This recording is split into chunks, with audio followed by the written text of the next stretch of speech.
Southern rock can be linked back to March 26, 1969, when Duane Allman, the founder and leader of the Allman Brothers Band, summoned his brother Greg to join a band that fused blues, rock, jazz, and country music, a combination literally unheard of at the time. From forming the Allman Brothers Band in 1969 to his untimely death 2.5 years later, today we're looking at the life and tragic death of Duane Allman. Sometime in the summer of 1960, Howard Duane Allman bought his first motorcycle. According to his brother Greg, the 14-year-old Duane became a terror of the neighborhood with that motorcycle.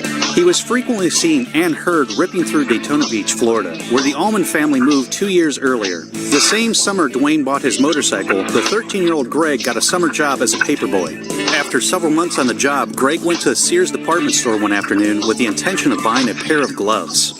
His attention, though, was diverted by a display of guitars. Instead of gloves, Greg bought a Teisco Silvertone guitar. Back home, Duane used to play the guitar in the slide, which infuriated Greg and caused the brothers to fight. But according to Greg's 2012 autobiography, My Cross the Bear, there was no question that music brought the two together. When Duane rode his Harley into the ground, he traded in the salvageable parts for a Silvertone of his own. Greg gave his older brother a few basic lessons, but Duane was a quick study. And after a year of practice and an inspirational B.B. King concert, the Allman Boys formed several local bands including the Kings, the Uniques, Y-Teens, the Shufflers, the Misfits, the Escorts, the Allman Joys, and Almanac.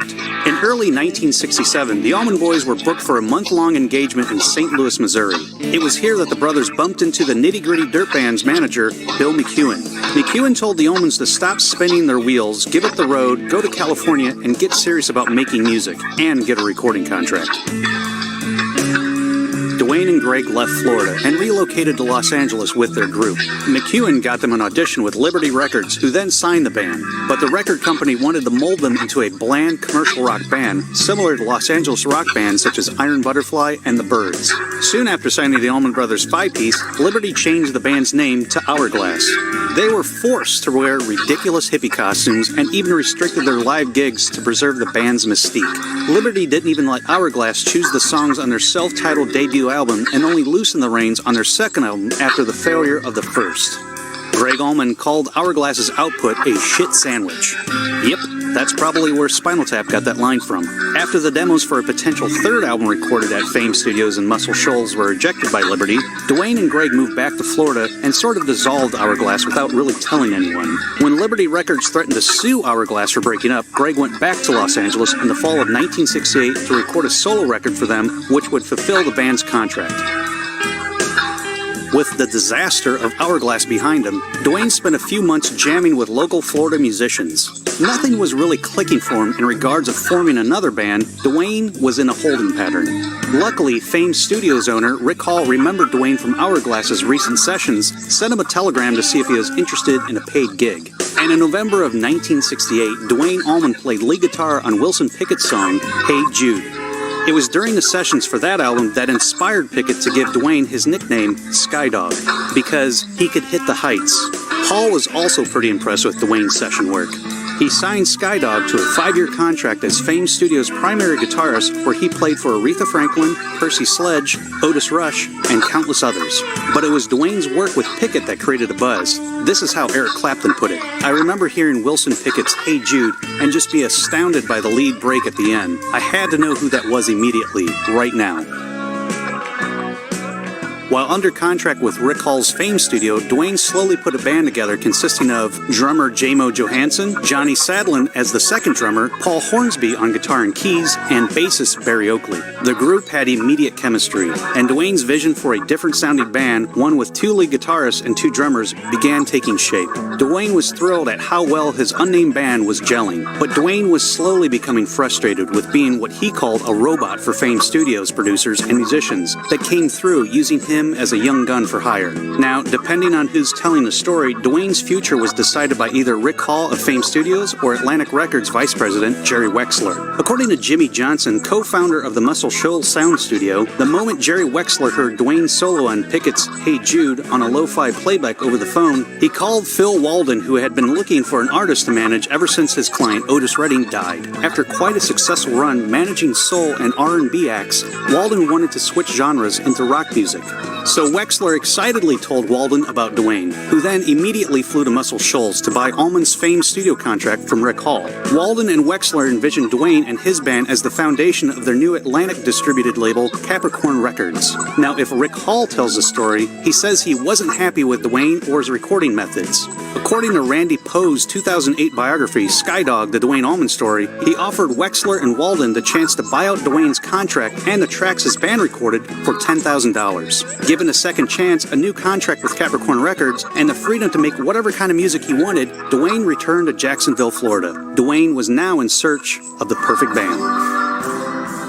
Already jamming with Barry Oakley on bass and Dickie Betts on lead guitar, J-Mo on drums, Duane also recruited Butch Trucks as his band's second drummer, and a couple of weeks after he assembled these players, the 5 musicians found themselves jamming in a small room at Oakley's home. The jam went on for 3 or 4 hours, and when the music trailed off, Duane looked around the room and said to no one in particular, "Man, anyone who ain't in this band has got to fight their way out." Now all they needed was a singer, but Duane already had a plan. Duane called Greg in Los Angeles, where, unbeknownst to him, his little brother was considering suicide. Greg explains the situation in a letter he drunkenly wrote to Cameron Crowe in 1973 while on tour promoting their most recent album, Brothers and Sisters. "I had been building the nerve to put a pistol to my head. Then Duane called me and told me that he had a band. He said, 'I want you to come down here, round it up, and send it somewhere.' I put my thumb out and caught the first thing smoking for Jacksonville." Greg was intimidated by the musicians Duane put together, but his big brother pressured him into singing his guts out. It was a sink-or-swim moment, and Greg delivered. It was at this rehearsal on March 26, 1969, when the group was rehearsing Muddy Waters' Trouble No More, that Duane's vision came together and Southern rock was conceived. 4 days later, after Greg's first rehearsal with Duane and the group, the Allman Brothers Band made their debut on March 30th, 1969 at the Jacksonville Beach Armory. Oddly enough, Greg didn't perform with the band for this gig. Duane Allman was only 22 years old, but after a year and a half in Hourglass, he taught himself to become arguably the greatest slide guitar player in the world. He invented a genre of music that would later become Southern rock, and in 2.5 years, he would be gone. Once the Allman Brothers were signed to Capricorn Records, Duane didn't break from his cycle of rehearsing, recording, and touring for 2 years. Phil Walden suggested moving the band to Macon, Georgia, where he was in the process of setting up Capricorn Records. The band eventually moved into the former frat house near the local college the band christened the Hippie Crash Pad. It was there the Allman Brothers Band recorded their self-titled debut between August 3rd and 12th of 1969, and released it on November 4th, 1969. They then set out on a rigorous 2-year tour, performing nearly 500 dates in an Econoline van and later a Winnebago nicknamed the Windbag. As a result of the band's relentless touring schedule, their second album, Idlewild South, was recorded in bits and pieces over a period of 5 months in various cities including New York, Miami, and Macon between February through July in 1970. When sales proved to be as slow for Idlewild South, Duane pushed the band to perform 300 gigs in 1970, which actually earned the band a reputation of being a phenomenal live band. This revelation gave Duane a career-making idea. The Allman Brothers' third album would be recorded live at the Fillmore East, Bill Graham's legendary New York rock venue, and it would be here where Duane Allman would become a legend.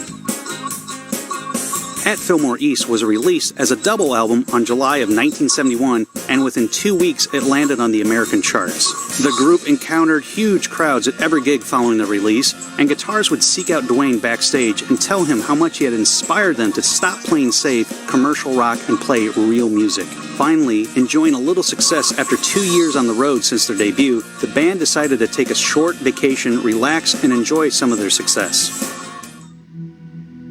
On October 21st, 1971, Duane took a short ride on his Harley-Davidson Sportster to Barry Oakley's 2-story band headquarters and residence the group called the Big House in Macon. He was going to wish Oakley's wife Linda a happy birthday. Shortly after leaving the Big House at about 5:45 p.m., Duane headed east out on Macon on Hillcrest Avenue. It was at the intersection of Hillcrest and Bartlett that Duane spotted a flatbed truck crossing Hillcrest from his left to his right. The truck suddenly stopped in the intersection, forcing Duane to swerve sharply to the left.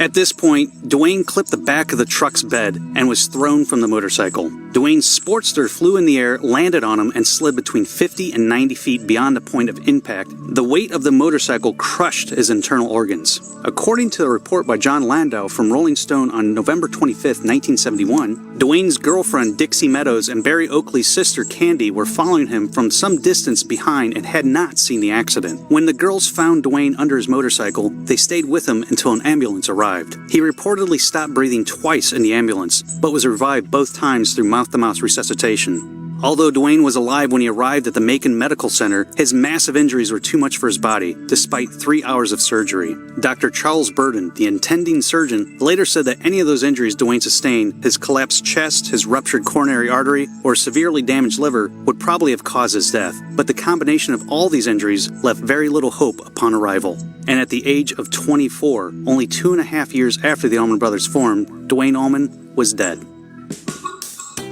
Services were held 3 days later, on Monday, November 1st, 1971, at Macon's Memorial Chapel.